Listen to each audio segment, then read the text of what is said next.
En este video vamos a ver esta primera propiedad de logaritmos. Fíjense que nos dice lo siguiente. Más que las letras o las variables, es importante entender esta primera propiedad por la idea que nos dice.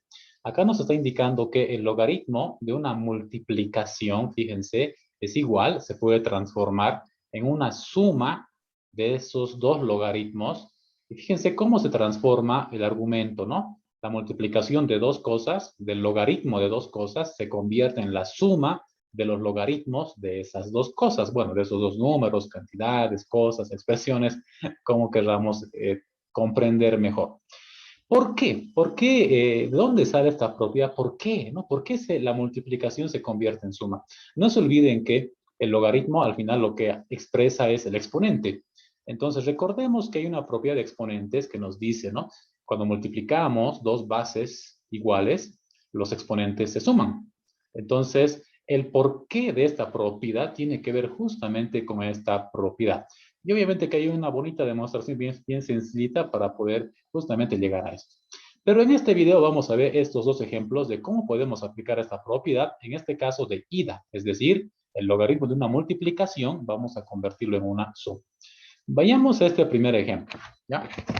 Tenemos acá el logaritmo en base a, la base es a, de esta expresión a cuadrado b cubo. Entonces, aquí hay una multiplicación. ¿Qué vamos a hacer acá? Separamos, ¿no? Voy a copiar acá logaritmo en base a, separo. Primero voy a escribir ahora a cuadrado más, porque ahora esta multiplicación la vamos a transformar en suma.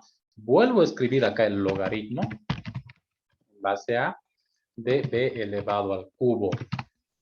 Entonces, fíjense que el logaritmo de esta multiplicación se acaba de convertir en una suma.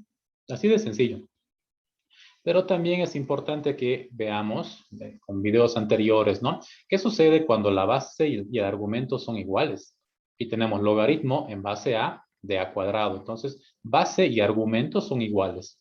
En este caso nos quedamos directamente como en el exponente, que es 2. El logaritmo de a en base a es 2. Más.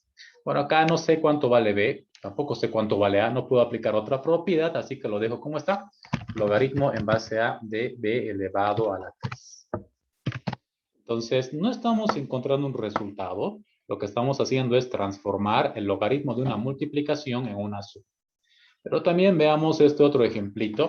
Tenemos acá el logaritmo natural de esta expresión m-2 por 5e. Bueno, en este caso e es el número de Euler por c, ¿no? En este ejemplo, para la aclaración.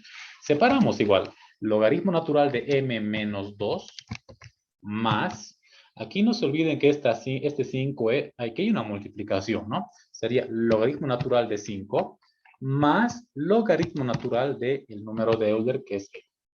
Porque entre 5 y entre el número de Euler no se lo ve, pero se supone que justamente acá al medio hay una multiplicación y directamente hice la separación.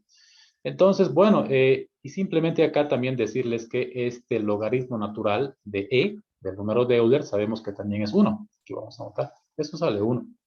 Porque la base del logaritmo natural es e, el número de Euler. Y bueno, finalmente esto tendría que ser logaritmo natural de m-2 más logaritmo natural de 5, que lo podemos aproximar con una calculadora, pero bueno, no va a ser necesario porque no estamos buscando resultados. Más 1 simplemente, ¿ya? Pero les cuento que esta propiedad también se puede aplicar de vuelta, ¿ya? Y esto es bueno entenderlo. Es decir, ¿cómo sería de vuelta? Fíjense acá en los ejemplos. Acá yo tengo la suma de dos logaritmos y además quiero que se fijen que estos dos logaritmos tienen la misma base. Tienen la misma base. Entonces, para aplicar esta propiedad de vuelta, es decir, al revés, ¿no? ¿A qué me refiero con al revés? Hace ratito lo que hicimos fue transformar el logaritmo de una multiplicación en suma, ¿no? Hemos separado un logaritmo en varios, en suma, en esos dos ejemplos. Pues ahora vamos a hacer el mismo proceso, pero al revés, es decir, la suma de estos dos logaritmos vamos a convertirla en multiplicación, siempre y cuando tengan la misma base, ¿ya? Aquí vamos a copiar logaritmo en base 2 de. El primer argumento es 4w cubo. Y fíjense, como acá tenemos una suma de dos logaritmos, ahora se convierte en uno solo, pero tendríamos que multiplicar estos argumentos, ¿no? Por menos 5w cuadrado. Ahí tenemos. Bueno, acá esta multiplicación se la puede hacer, ¿no? Esto va a ser logaritmo en base 2. A ver, acá. Ahora sí, logaritmo en base 2. Pues aquí tendríamos que decir 4 por menos 5 es menos 20. W cubo por W cuadrado. Bueno, ahí se suma W a la quinta.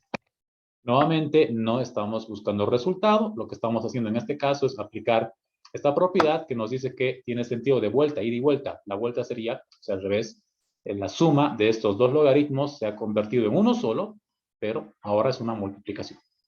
Y fíjense, exactamente lo mismo vamos a hacer en este último ejemplito. Esto va a ser igual al logaritmo natural, ¿no?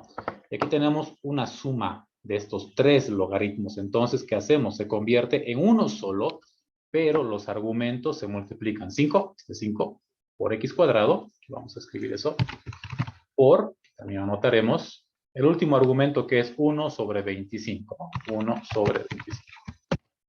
Y bueno, por este lado, este 5 podemos sacar quinta de 5, pues que es 1. Y quinta de 25, pues es 5, ¿no? Vamos a anotarlo bien, medio choquito, pero ahí está, 5. Entonces, esto directamente vamos a anotar como logaritmo natural de, a ver, ¿qué nos quedaría en los numeritos, ¿no? Aquí vamos. En el numerador 1, en el denominador 5, y bueno, en este caso x cuadrado. X cuadrado que sería, como les dije, no estamos encontrando un resultado. Lo que estamos ahora diciendo es que la suma de varios logaritmos se convierte en uno solo. Eso es muy, muy bueno que aquí lo vamos a resaltar. A ver, por esta parte tengo que cliquear. Ahí está. Fíjense que la suma de esos dos logaritmos se acaban de convertir en uno solo. La suma de estos tres logaritmos naturales se han transformado en uno solo. ¿Ya? Pero obviamente multiplicando los argumentos, ¿no? La suma de logaritmos se transforma en multiplicación de un solo logaritmo. Y hace ratito dijimos que la suma, o perdón, el logaritmo de una multiplicación se transforma en una suma de varios logaritmos.